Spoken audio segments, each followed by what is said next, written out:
ఈసారి మరింతగా పేర్లు అయితే చాలా సూపర్ గా పెట్టారు, శ్రీ శక్తి అని. కానీ శ్రీని దగా చేసే విధంగా ఈరోజు చంద్రబాబు నాయుడు ముందుకు వెళ్తున్నాడు. ముఖ్యంగా బస్సుల విషయం తీసుకోండి. ఈరోజు 16 రకాల బస్సులు మన ఆంధ్రప్రదేశ్ లో తిరుగుతున్నాయి. అధికారంలోకి వచ్చే ముందు యాడ్ లో ఏం చెప్పారండి? ప్రతి బస్సులో కూడా మహిళ రాష్ట్రం అంతా కూడా తిరిగి దానికి ఫ్రీగా మేము అవకాశం ఇస్తాం, ఎవరైనా టికెట్ అడిగితే నా ఫోటో చూపించండి అన్నాడు. ఈ రోజు 14 నెలల తర్వాత ముక్కి మూలిగి ఫ్రీ బస్ ని ఓపెన్ చేశాము అన్నారు. ఎన్ని బస్సులకి ఇచ్చారండి? కేవలం 5 బస్సులకి ఇచ్చారు. ఆ 5 బస్సుల్లో కూడా లోకల్ గానే తిరగాలంట, ఎక్కడ వాళ్ళు అక్కడే తిరగాలంట, కానీ ఎక్కడికి వెళ్ళకూడదు అని చెప్పి చంద్రబాబు నాయుడు ప్రభుత్వం కోతల ప్రభుత్వాన్ని మరోసారి నిరూపించుకుంది. రోజా గారు, మీరు ఇంకా పొగరు తగ్గల, ఎకిలి మాటలు తగ్గల, అవి తగ్గించుకోండి. హుందాతనమైన రాజకీయం చేయడం నేర్చుకోండి.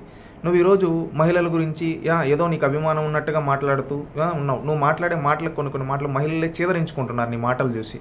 వాడు గుర్తుపెట్టుకో, నువ్వేమంటున్నావు? ఫ్రీ బస్సు గురించి స్త్రీ శక్తి మంచి పేరు పెట్టు. ఎస్, మంచి పేరు పెట్టాం. ప్రతి ఒక్క స్త్రీని ఒక శక్తిగా తయారు చేయాలి, ఒక మహాశక్తిగా తయారు చేయాలని ఈరోజు కార్యక్రమాలు పెట్టాం. అదేవిధంగా చేస్తున్నాం. ఈరోజు గతంలో మీరు తల్లికి వందనం ఇంట్లో ఎంతమంది పిల్లలు ఉంటే అంతమందికి ఇస్తాను దగా చేస్తే, ఈరోజు మేము ఇచ్చిన మాట నిలబెట్టుకుని ఇంట్లో ఎంతమంది పిల్లలు ఉంటే అంతమంది పిల్లలకి తల్లికి వందనం ఇస్తున్నాం. ఒకప్పుడు గ్యాస్ భారం మీరు మోపేస్తే కనీసం పట్టించుకోకపోతే ఆ రోజు ఈరోజు ఉచితంగా సంవత్సరానికి 3 గ్యాస్ సిలిండర్లు ఇస్తున్నాం. ఒకప్పుడు బస్సుల్లో ప్రయాణాల రేట్లు పెంచేస్తే మీరు ఛార్జీ రేట్లు, ఈరోజు ఛార్జీనే లేకుండా మహిళలకి ఎక్కడైనా తిరిగే విధంగా ఉచిత బస్సు ప్రయాణం కల్పిస్తూ ఉన్నాం. గుర్తుపెట్టుకోండి రోజా గారు. నువ్వు అంటున్నావు రాష్ట్రంలో 4-5 బస్సులకే అని చెప్పి. 4-5 బస్సులకు కాదమ్మా, 8,458 బస్సులకి ఈరోజు ఉచిత బస్సు ప్రయాణం కల్పిస్తున్నారు.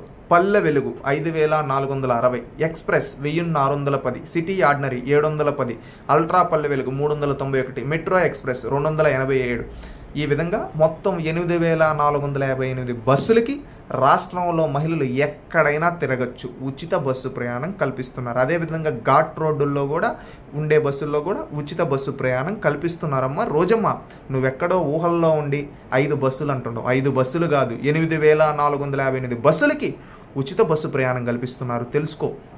ఒకప్పుడు జగన్మోహన్ రెడ్డి ఉండేప్పుడు మహిళల్ని దగా చేస్తే, ఈరోజు మహిళలకు అండగా ఉంటూ ఈరోజు వాళ్ళ సంక్షేమం కోసం ఈరోజు కూటమి ప్రభుత్వం పనిచేస్తుంది. నువ్వు ఒకప్పుడు అధికారంలో ఉండేప్పుడు ఎంత బాధ్యతారహితంగా మాట్లాడావో, నన్ను ఎవరైనా రేప్ చేస్తారా ఈ విధంగా మాట్లాడు. అదేవిధంగా మహిళలను దిగజార్చుడు మాటలు మాట్లాడు. ఈరోజు మహిళలకి న్యాయం జరుగుతుంటే నువ్వు విషం జిమ్ముతుంటే మహిళలు ఏమంటూ ఉన్నారు తెలుసా? ఈ రోజా అప్పుడు అధికారంలో ఉండేటప్పుడేమో ఈ స్కీములు ఎందుకు పెట్టలేదని జగన్మోహన్ రెడ్డిని అడగలేదు. ఇప్పుడు చంద్రబాబు నాయుడు గారు ఇస్తుంటే చంద్రబాబు నాయుడు గారు విషయం పైన జిమ్ముతూ ఉంది.